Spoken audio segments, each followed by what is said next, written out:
கிறிஸ்துவுக்குள் பிரியமானவர்களே, இந்த நாளுக்கான தினசரி தியான வசனம் மத்தேயு எழுதின சுவிசேஷம் 17வது அதிகாரம் 13வது வசனம். மத்தேயு 17:13. Matthew 17:13. அவர் யோவான் ஸ்நானனை குறித்து தங்களுக்கு சொன்னார் என்று சீஷர்கள் அப்பொழுது அவர்கள் அறிந்து கொண்டார்கள். அதாவது இது இந்த சீஷர்களுடைய புரிந்து கொள்ளுதலை நமக்கு காட்டக்கூடியதாக இருக்கு.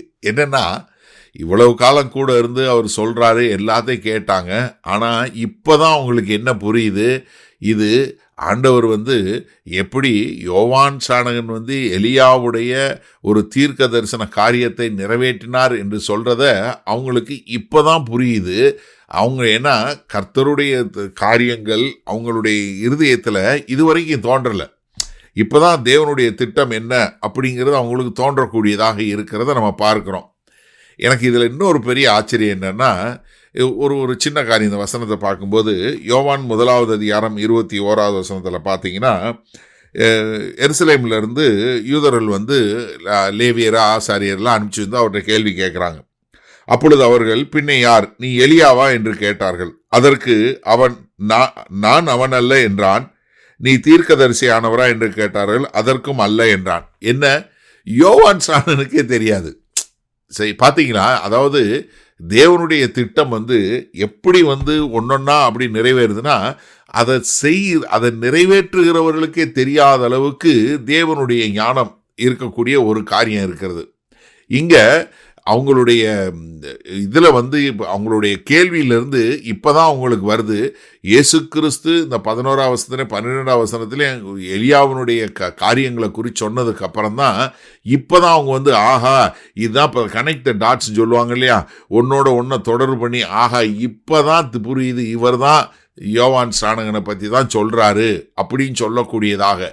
ஏன்னா இது லூக்கா 1வது அதிகாரம் 17வது வசனத்தில் சொல்லும்போது அது என்ன, எப்படி அவர் ஆவியிலையும் காரியத்தையும் நிறைவேற்றுவதிலையும், எலியாவினுடைய ஆவியிலையும் தகப்பனுடைய பிள்ளைகளை தகப்பனுக்கும் தகப்பனுடைய இருதயத்தை பிள்ளைகளுக்கும் திருப்பக்கூடிய ஒரு காரியத்தை செய்வார்.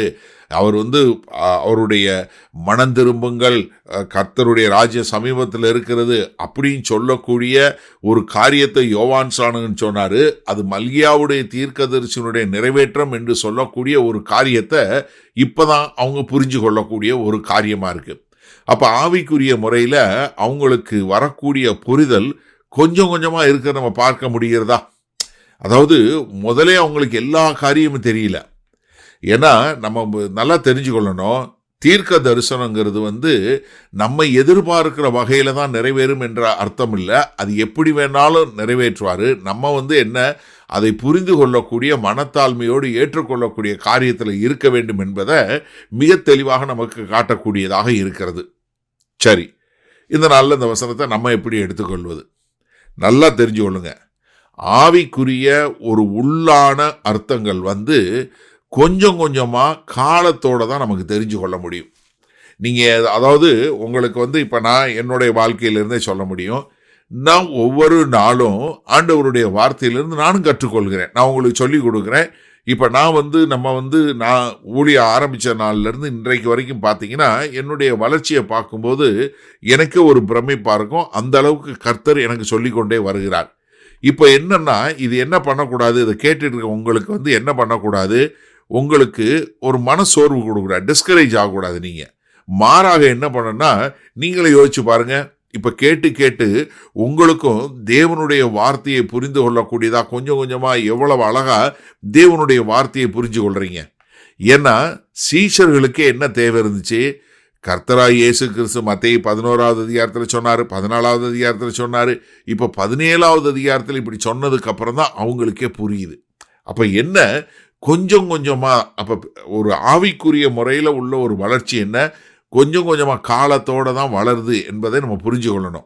அதே சமயத்தில் கர்த்தருடைய வாக்குத்தத்தம்ங்கிறது நம்ம எதிர்பார்ப்பதை காட்டிலும் ஒரு வித்தியாசமான முறையில் இருக்கும்.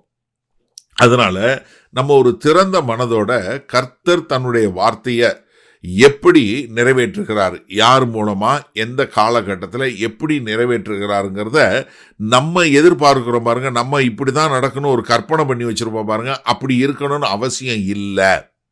எப்படி நம்ம எதிர்பார்க்கிற மாதிரி ஆண்டவரே இதை இப்படி செஞ்சிடும் அப்படி செஞ்சிடும் அந்த மாதிரி இருக்கணும்னு சொல்லி அவசியம் இல்லை. ஏன்னா யோவான் ஸ்நானகன் அப்படி வரல, அவர் வேற மாதிரி வந்தார். அதனால அவங்களால ஏற்றுக்கொள்ள முடியல. இன்றைக்கு நீங்கள் எதிர்பார்க்கிற மாதிரி தான் இருக்கணும்னு அவசியம் இல்லை. ஆனால் ஆவிக்குரிய முறையில் கொஞ்சம் கொஞ்சமாக காலம் போக செல்ல செல்ல நீங்கள் வளர்ந்து கொண்டே வருவீங்க. அதனால நீங்கள் சந்தோஷமாக தெரிஞ்சு கொண்டு நீங்கள் தேவனுக்கு என்று வாழ கற்றுக்கொள்ளுங்க. வல்லபிதாவே, இந்த அருமையான நல்ல நாளுக்காய் நன்றி.